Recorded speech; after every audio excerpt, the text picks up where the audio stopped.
política brasileira. Rodrigo, a gente teve uma decisão hoje, uma decisão que mantém tudo como está, do ministro Alexandre de Moraes, negando um pedido da defesa do Jair Bolsonaro, decidindo pela manutenção da prisão domiciliar e outras medidas cautelares que foram tomadas contra o ex-presidente. O ministro Alexandre de Moraes, ele explicou que a manutenção da prisão, das outras restrições, por exemplo, ele não pode usar celular, rede social, tem a retenção do passaporte também. Isso tudo é para evitar o risco de uma fuga e também para assegurar o cumprimento da lei, porque o Bolsonaro ele foi condenado, a gente sabe, a 27 anos e 3 meses de prisão por conta da trama golpista. Ele faz parte do núcleo crucial que já foi julgado. Aliás, logo, logo a gente vai ter outros julgamentos aí em vista. A gente vai falar sobre isso também. Agora, isso tudo aconteceu, Rodrigo e Chico também, por conta de toda aquela articulação, né, com o Eduardo Bolsonaro nos Estados Unidos, Paulo Figueiredo também, dando não só indicativos, mas atrapalhando mesmo o julgamento da condenação, que levou à condenação do Bolsonaro aqui no Brasil, né? Então, vai continuar tudo igual. O Jair Bolsonaro vai ficar em casa.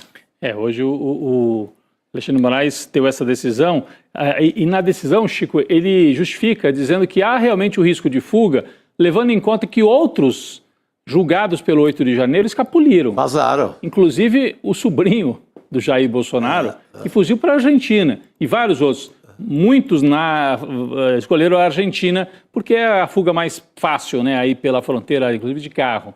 Então, ele justifica que o Bolsonaro teria, né, se fosse mantido solto, haveria o risco de fuga e daí você não consegue cumprir a decisão judicial. No momento em que o Bolsonaro tem essas duas táticas, ele pede para sair da prisão domiciliar e, ao mesmo tempo, ele fica retomando a ideia de que ele está com essa crise de soluços, que não vai embora, e pede que haja visita de uma médica. Eu não sei se a gente vai retomar isso mais para frente com o Cacai, mas hoje também o Jair Bolsonaro, o Alexandre de Moraes autorizou o Jair Bolsonaro a receber a visita de uma médica para, de novo, tratar as crises de soluço. Então, os advogados estão nessa dupla tática. Pedem, né? Porque tem que sempre pedir. Liberta, solta. Não vai soltar.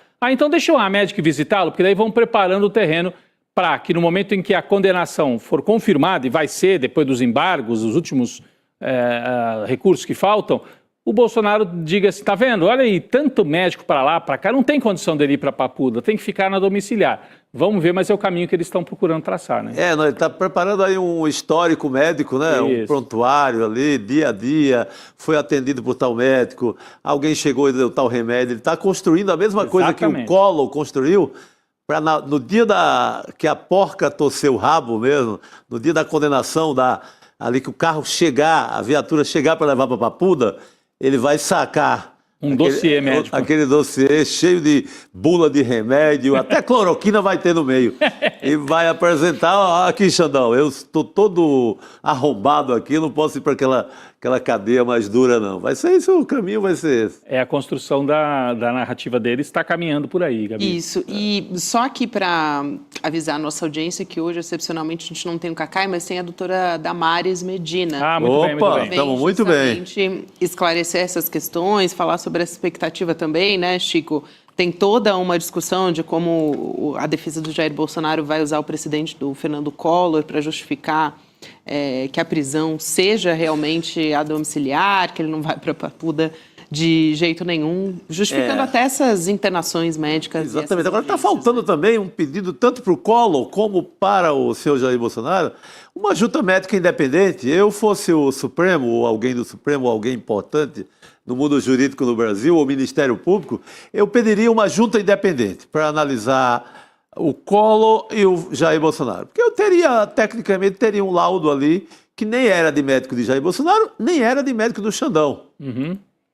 Era de médico independente. O Collor faria a mesma coisa, porque Maceió inteira, assim, qualquer barraca ali de coco, ali da Pajuçara, a única coisa que fala hoje é Collor aplicou, ele está bonzinho. Inclusive, ele se exercita de maneira muito forte toda tarde lá em cima tem um solar maravilhoso. Deve ter uma esteira. Está numa cobertura. Não, diz que o bicho é uma suadeira monstra todo dia. É um atleta. Mas na hora da prisão, esses caras todos viram, né, uns tadinhos, uns coitadinhos. Então, junta médica independente. Isso é comum no poder jurídico do mundo inteiro. Contraprova. Vamos colocar outro médico, que não aquele médico que está desde lá da facada, que sempre conta a mesma história. Para não deixar desconfiança, eu meteria uma junta médica independente para ver como estão esses dois pacientes. É interessante, acho que é até uma questão para levar para a doutora Damares, né, Chico? Sim, boa. Tá aí. Para ver se isso poderia ser apresentado e de que maneira também. Eu posso trazer uma outra questão aqui, Claro, Rodrigo? claro, Gabi. Porque a gente, na semana passada, falava sobre movimentações em Brasília e de como tentaram dar uma... Tentaram não, né? O Centrão conseguiu, de fato, dar uma rasteira naquela questão da MP do IOF, que, no fim das contas, é uma rasteira contra a sociedade. E isso está gerando repercussão nessa semana também. A gente teve o líder do governo na Câmara, o José Guimarães, confirmando ao ICL Notícias que os partidos que votaram contra a MP do IOF vão perder os cargos que eles têm no governo, né, na administração federal. Então, ele disse o seguinte, a gente abre aspas aqui para o líder do governo, José Guimarães: acho que o governo tem que fazer um freio de arrumação mesmo. Essa rearrumação da base eu considero fundamental. Não podemos conviver com essa fragilidade de votar uma MP desse porte, dessa envergadura, com partidos que têm 2 ministérios, 3 ministérios fechando questão contra em suas bancadas. Isso não é razoável, isso não é uma relação civilizada entre o legislativo e o executivo. E essas mudanças, elas estão sendo propostas, né? Ainda isso está acontecendo, mas a proposta vai vir da ministra Gleisi Hoffmann. E segundo também o José Guimarães, a Gleisi já disse que tem uma lista de cargos que estão dominados ali por políticos que traíram o governo por parte do Centrão e que aí, aqui está entre aspas, tá? Nessa conversa que foi relatada aqui a nossa reportagem do CL, que ela vai meter a faca. Acabei de falar de facada, outra faca. Pois é. Vai meter a faca nos cargos do Centrão. Porque já teve reunião com o presidente Lula. Mas não saiu ninguém. Ele que pediu ali para... Não saiu ninguém. Tem cara que é assim, importantíssimo na Caixa, não saiu ninguém da Codevasf, não saiu ninguém em lugar nenhum. Assim, acho que o governo ameaça, o governo relata ali como é que foi traído e que não vai dar para continuar assim. Os caras deles lá, não, calma aí, que a gente vai ajeitar na próxima votação. Ninguém deixa governo, Centrão não deixa governo. Só se for chutado. Cara, tem que ser só se for, nem sei, nem assim, viu? O Centrão não sai. Não sai. Isso é só, é bom para dar notícia. Dar notícia, o governo vai tirar, o Centrão não tira. Olha, não sai. O Chico, tem um nome Quero aqui. ver uma foto de algum cara desse saindo. Sai o cara que já vai ser candidato. O cara já está preparando para ser candidato, aí ele aproveita a cena e cai fora. Mas duvido que não sai ninguém. Codevasf vai estar lotada, cheia, apinhado. Não sai ninguém, não sai nem a secretária, nem aquele cargo mais baixo. Olha, eu tenho o nome aqui de um assessor da presidência da Caixa, chamado José Trabulo Júnior. Que a Caixa, a presidência, está com o Arthur Lira. Lembra que no segundo ano de governo, o Arthur Lira pediu a Caixa e levou. E aí, o assessor do presidente da Caixa, consultor do presidente do banco, na verdade, José Trabulo Júnior, que tem um salário entre 30 e 40 mil reais. E é homem do Ciro Nogueira. Do Ciro Nogueira. O Ciro Nogueira é o principal articulador da estratégia do Centrão para derrotar o Lula no ano que vem. E tem um sujeito sentado do lado do presidente do banco, ganhando um salário Ele já falou que tinha que sangrar o Lula para Faria Lima, né? O Ciro Nogueira mora na Globo News. Toda tarde ele está lá na Globo News, no horário dele, esculhambando o governo, com um cara lá dentro. Aí não dá, né? O cara lá dentro e vai ficar. Vai ficar. Ninguém tira. Ele naquela reunião da esculhambação. Faria Lima, Chico, que falou com todas as letras que tinha que sangrar o governo. Esse jeito. Sangra o governo, mas não tira o Trabulo de lá, não, porque ele tem... O Trabulo ou o Trabuco não sai. Tá lá na cadeirinha dele. Deixa ele na cadeirinha dele lá.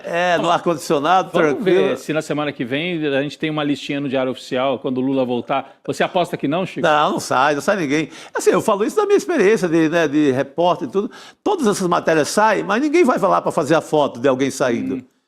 Tomara que amanhã alguém me desminta com uma foto. Olha, fulano limpando a gaveta, Trabulo limpando a gaveta, largando esses 30 e tantos mil, além dos negócios que faz, além dos prefeitos que recebe, além de todas as atitudes eleitorais que tomam dentro desses órgãos. A turma da Codevasf, que é ali um ninho de corrupção e das emendas do orçamento secreto. Não sai ninguém, vai ficar... Eles tiram onda, deve estar lá cantando parabéns de aniversário de mais um lá, hoje à tarde, como toda a repartição, e nada acontece. O G1 está dizendo que vão se confirmar as exonerações. Vamos ver, Chico. Que inclusive desses nomes... Eu torço por isso, tomara. Então, dá o nome do Trabulo, dá o nome de uma segunda pessoa importante na Caixa Econômica Federal, que também é meu xará, Rodrigo, também teria que ser exonerado. Dão os nomes também de gente na Codevasp, no IPHAN, Instituto do Patrimônio Histórico, no Maranhão, tem gente ligada à União Brasil. A Codevasp é um monte, né? Codevasp é uma Companhia de Desenvolvimento do São Francisco. Então, vamos aguardar. Tem que ver o Diário Oficial. Nem o Kassab, segundo está dizendo o G1 aqui, nem o Kassab salvou dessa, né? Assim, dos indicados. O Kassab é jeitoso. Não tira nenhuma prima do Kassab daí, não tira ninguém. Quero metade, o Kassab não tira, não. Deu metade dos votos do partido dele para derrotar o Lula nessa MP. Ele vai ali, manhoso, vai ali. Não, Lula, peraí, vamos esperar. Eu sou aliado de vocês lá do Piauí, sou aliado de vocês não sei aonde, naquela cidade lá da Bahia. Deixa aí, deixa o menino aí. O menino começou a engordar agora lá no cargo, deixa o menino engordar mais um pouquinho e vai seguindo. A gente falou, você citou, Rodrigo, todos os lugares aqui que a Glaze, segundo essas apurações, está passando o pente fino, né? Vai meter a faca. Vai meter a faca, segundo disseram aqui. Você é muito educada, Gabi. Né, não é pente fino, é meter a faca. Isso, meter a faca, que é o IPHAN, Codevasf, a Caixa, o DENIT e também as superintendências do Ministério da Agricultura. É claro que a gente vai aguardar a publicação no Diário Oficial.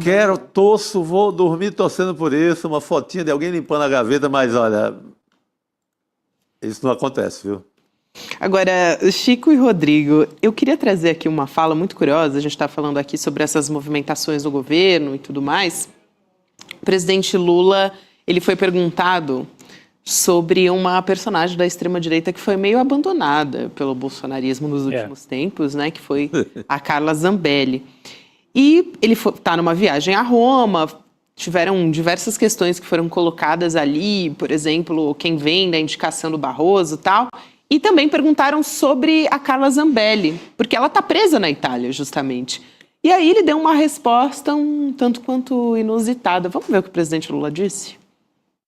A deputada Carla Zambelli está presa na Itália, o Brasil está pedindo a extradição dela. Eu queria saber se o senhor falou sobre isso nesses últimos dias aqui em Roma e se o senhor acha que isso pode trazer algum ruído nas relações Brasil-Itália, como aconteceu na época do caso Battisti. Eu nem lembrava desse nome. Se você não pergunta, eu nem sabia que ela estava aqui ou não. Para mim é uma pessoa, sabe, que não merece respeito de que é uma democracia. Ela vai pagar pelo erro que fez, ou aqui ou no Brasil. Portanto, é uma questão da justiça, não é uma questão minha. Eu nem lembrava desse nome. Para quem não está assistindo também, né, não está vendo o vídeo, enquanto a repórter está perguntando, ele está fazendo ou não com a cabeça. Assim, sério que você vai me perguntar desse assunto aqui em Roma mesmo, né? Mas faz algum sentido, né? Claro. Porque ela está presa lá em Roma, a jornalista faz bem de levar isso para a coletiva. E Carla Zambelli foi eleita com um caminhão de votos, vamos falar a verdade. É que depois ela jogou fora esse patrimônio político dela, mas ela estava cotada para voos maiores, né? Só que ela fez uma bobagem atrás da outra, se envolveu lá na história do hacker, saiu armada na véspera da eleição, ainda assim teve quase 1 milhão de votos, né? Foi das mais votadas aqui, ou quase 1 milhão, agora eu não lembro de cabeça, mas foi das mais votadas. Sim, né? A votação espetacular. Então não é propriamente alguém assim que o Lula não lembraria, né? Ele estava sendo um pouco irônico, e como querendo dizer, isso aí já é carta fora do baralho. Passou a época dela, a questão dela agora é com a justiça e com a polícia. E né? A Carla Zambelli dizia que seria intocável na Itália, em vez de intocável, ela está intocada dentro da cadeia. Ela não é intocável, ela está intocada, né, na toca, dentro da cadeia lá na Itália. E aí o Lula, assim, acho, tratou com certo desprezo. Então a Carla Zambelli é desprezada pelos bolsonaristas e também pelo Lula. É curioso o fim, né, político da Carla Zambelli, né? E eu creio que a essa altura ela já esteja torcendo para vir para o Brasil, viu? Mesmo presa, porque não estão dando a moleza que ela esperava por lá. Na Itália, né? Eu falei de junta médica independente, lá tem sim. Teve, né? Porque lá... ela pediu para ir para a prisão domiciliar e não deram, não. Sim, porque vai lá um médico sério. Disse que ela tinha condições. Um médico sem nenhum viés ideológico e tal. O médico faz uma análise técnica e diz: tem condição de ficar aqui ou não tem?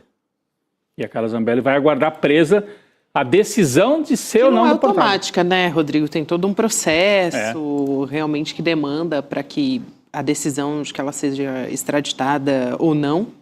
Mas ela está aguardando. Enquanto isso, aguarda presa por decisão da Justiça.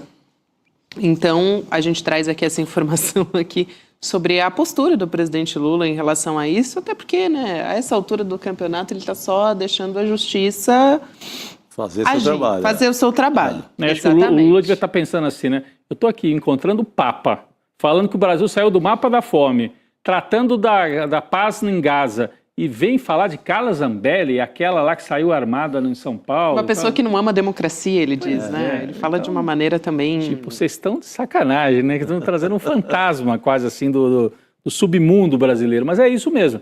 É um fantasma do submundo que teve muito voto e que está presa na Itália. É isso. E, Rodrigo, tem também uma outra questão aqui que eu queria trazer. Daqui a pouquinho a doutora Damares Medina vai vir conversar com a gente e ela pode até tirar dúvidas em relação a todas essas questões aqui que estão nos meandros jurídicos todos. Mas tem uma história também de um decreto que foi publicado. Vou trazer os detalhes dessa história e contextualizar para a gente entender que o governo publicou um decreto ampliando o acesso à primeira-dama aos serviços do gabinete pessoal do presidente da República, né? O que isso significa? Essa medida está permitindo que a Janja Lula da Silva conte com funcionários, cargos comissionados e também orçamento próprio para desenvolver projetos e representações oficiais.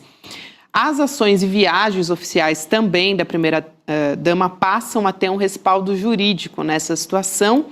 E a extrema-direita falou a respeito disso. Deputados bolsonaristas, o Sócines Cavalcante, que é líder do PL, também o Coronel Zucco, eles apresentaram projetos de lei para barrar esse plano do governo. O que o Sócines falou a respeito disso? Abre aspas, ampliar os poderes da primeira-dama com o intuito de promover a imagem dela perante o eleitorado da esquerda às custas do dinheiro dos contribuintes. Janja não concorreu a qualquer cargo.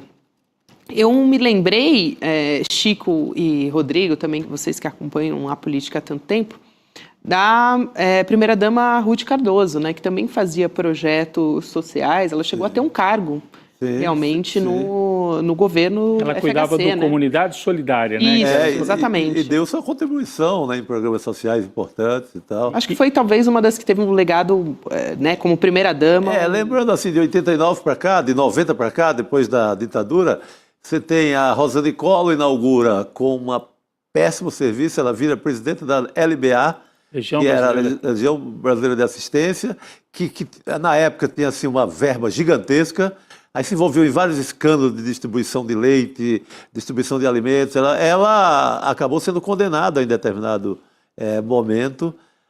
Depois você tem a Itamar, não tinha primeira-dama. Uhum. Passa Eu só me lembrei daqui. A não ser uma presepada que o Valdemar Costa Neto apronta para ele no Carnaval do Rio de Janeiro, coloca uma modelo lá junto com ele e dá uma confusão sem fim, porque a modelo estava nua.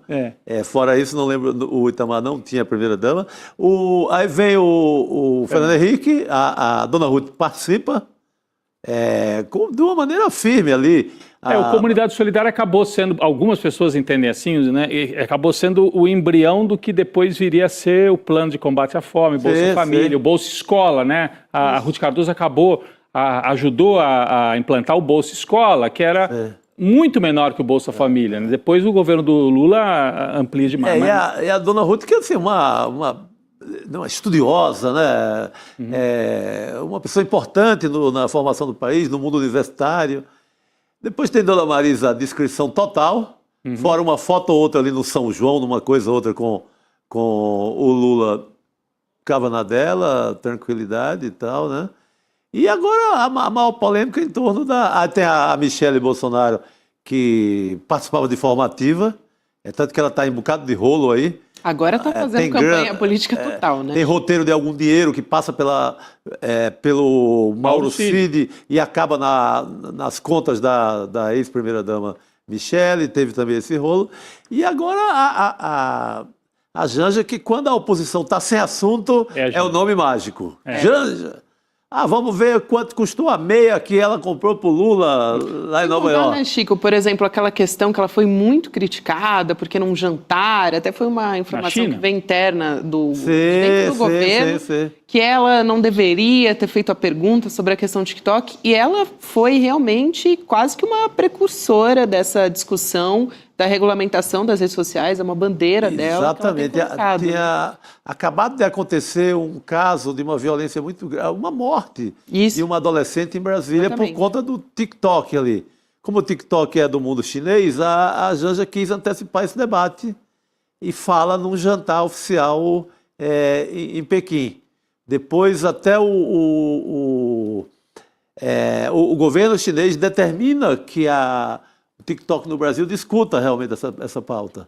Mas o mundo caiu em cima dela. Né? Então elas sempre pegam, quando falta assunto para a direita, pegam a Janja. Eu acho melhor assim, que determine ali no papel, né? Formalizar, olha. Boa. Porque a primeira-dama, né, viaja com o presidente, né? A parceira viaja. Então, o que ela pode? Ela pode levar um assessor, dois assessores, três? Quantos assessores? Não pode criar um ministério, porque não é o caso, mas eu acho razoável ter 3 ou 4 pessoas ali. Bem definido, né? O que é que pode fazer, o que não pode. É assessor de comunicação, é alguém para secretariar, para ajudar na administração, para marcar a viagem. Tem que ter, né, uma estrutura mínima. E a gente precisa saber. E não pode ser muito também, não pode ser uma festa. Mas, até então, por uma questão de transparência. De transparência. Né? Então é um decreto, justamente o governo está querendo organizar isso. Porque senão fica assim, pega o fulano ou a fulana que trabalha lá na presidência e empresta para ajudar a Janja na viagem. Aí é ruim, porque daí fica na informalidade e aí, né, tem que ter algo assim bem organizado. Senão fica o Mauro Cid. O Mauro Cid pagava a despesa da escola da filha da Michele do Bolsonaro.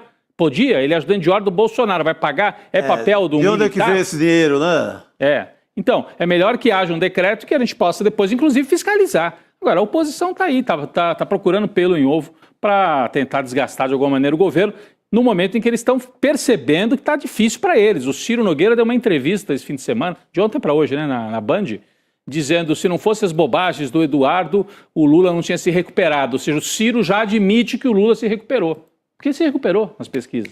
Então eles estão vendo... E bate publicamente no Eduardo também, né? Bateu publicamente no Eduardo, disse que se não fosse o Eduardo, o Lula não teria conseguido fazer o que fez, que ele até entende, né? Porque o Eduardo, afinal, o pai dele está sendo atacado e tudo. Mas, de qualquer maneira, é um momento... Eles não esperavam chegar no final desse ano e ter essa dificuldade. Eles achavam que o cenário ia estar muito mais assim, o Tarcísio forte, o Bolsonaro sendo obrigado a aceitar o Tarcísio e fazendo um acordo para ser quem seria o vice. É isso, eles estavam esperando isso agora. E está tudo no ponto zero, totalmente zerado. Eles não sabem nem como começar a chapa do ano que vem da direita. Então ficam procurando o decreto da Janja para ver se desgastam de alguma maneira o governo. Eu acho que não é por aí que eles vão virar o jogo.